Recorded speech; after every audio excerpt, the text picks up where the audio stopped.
Good evening, I'm Luke Burdsall. We begin tonight with breaking news. All morning long, we've been listening to music, we've been dancing on some floats. Oh, now I'm getting some beads. And this may be the crew of the Golden Years, but I haven't danced like this in a long time. And speaking of which, I do owe a couple of women a dance, so I'm going to toss back to you in the studio.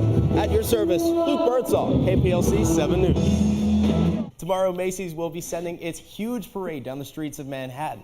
Over 50 million people are set to tune in. Luncheon with law enforcement isn't just meant to be a fun day for the kids. It's also meant to bring about a change in the relationship between the community and the law enforcement.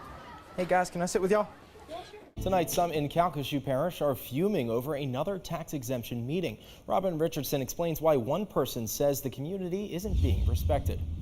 It was at about 3 in the morning when a group of 4 people walked up right behind this stop sign here and opened fire on the house right across the street. The government shutdown could mean schools across the country can't provide free or reduced cost lunches to low-income students. Residents here on South Tallowood Drive got a very unpleasant surprise when they were woken up to floodwaters this morning. Now I want you to pay attention to where I'm standing. Look at this. This normally is a little fishing pier. You could bring your family here, maybe fish and enjoy the scenery.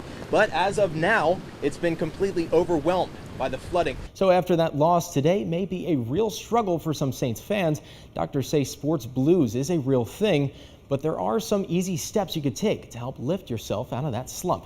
So come this weekend, when the freezing temperatures come, the people here at Water's Edge Church are going to be removing every single one of these chairs and replacing them all with air mattresses and blankets. And they say they can fit up to 120 people in this auditorium. Lambert says despite the damage, they're still going to try and reopen as soon as humanly possible, even if that means bringing students and customers through the back door. I have to break out some mittens tonight. It's getting really cold out there. Oh, yeah. Almost reminds me of Pennsylvania. All right, well, that is all for us here tonight. Thank you so much for joining us, and have a great evening. I'm getting a service dog because I have epilepsy.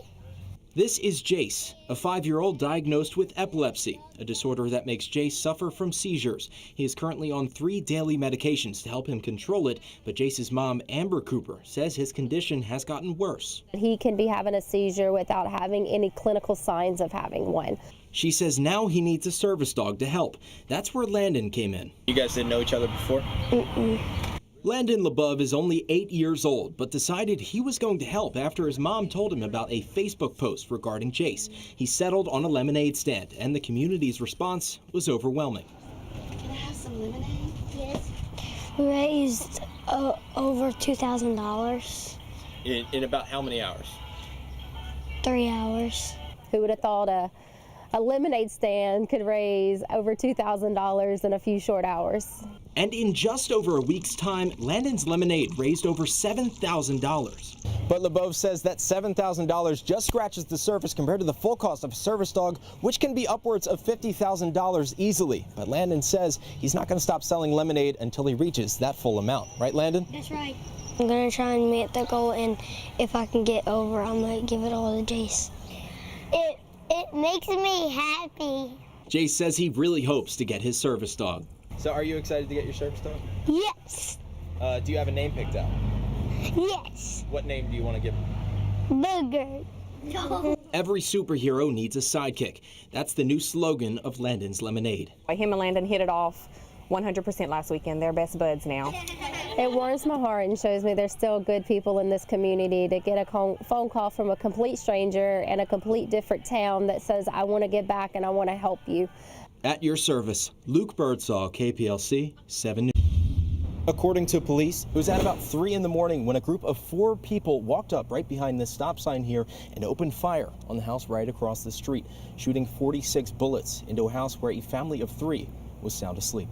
All I can think of is, God must have had his hand on those bullets coming through. We're all alive. This is security footage from a neighbor's camera showing the suspects firing at a Lake Charles home. The homeowner, who wishes not to be identified, says she is still shaken by what her and her family had to live through. It's right here by Christmas. It could have been so much worse. If they aim lower, it's gonna come through the TV and it's gonna get me in the head. I lay right there. So I was terrified. She says their cars in the driveway took most of the damage, but the bullets that did make it into the house went all the way through. But she says the physical damage is nothing compared to the emotional toll. So the bullet came through the front door, shot through the home, into the back wall, into our bathroom. It's frightening. My kid could have been shot. My husband could have been shot. I could have been shot. Our lives were in danger, and it's very scary. Very scary. Lake Charles police are asking the public to come forward if they have any information that can help them apprehend the suspects. It split the wiring on the Christmas tree and blew off the light. I guess the biggest Christmas present to me and my family would be they're sitting in jail thinking about what they did and what they could have done. So maybe if they're taken away from their own family sitting in jail, they might think twice about doing something like this again. At your service, Luke Burdsall, KPLC 7 News. Here's your card. Being inspired to save lives is what John Zamora's life has become.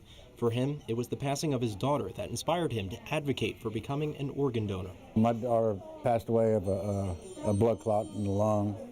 And then after that, we decided to go ahead and donate her organs to help other people. Zamora says over 40 lives would go on to benefit from his daughter's donations. He says it is the most selfless thing you can do. It may be you that might need that organ or tissue from a donor, and as being the recipient, you could possibly be that person. Charlie Hunter with the Calcasieu Parish Coroner's Office says becoming a donor turns a tragic situation into something positive. I think it's an important thing for our community to know how much one individual can impact so many others. But for some, the idea of being a donor may seem morbid and uncomfortable, but Jared Abshire, who signed up today, says there is nothing to fear. I think there's nothing to be scared of. I mean, I think to know that eventually somewhere somebody's going to gain a possible life or gain, another chance at life. Oh, it's awesome feeling. Hopefully one day I'll be able to help somebody else. So the process of signing up is actually easier than a lot of people may realize. It only takes about 5 minutes to do so, and in that short amount of time, you instantly become someone else's hero.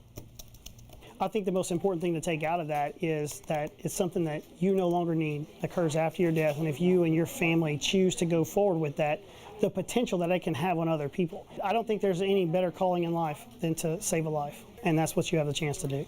And for Zamora, having his daughter give a better life to more than 40 people means her legacy will live on. Oh, she's my hero. She's my hero.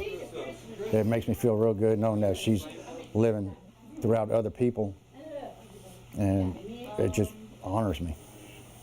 At your service, Luke Burdsall, KPLC 7 News.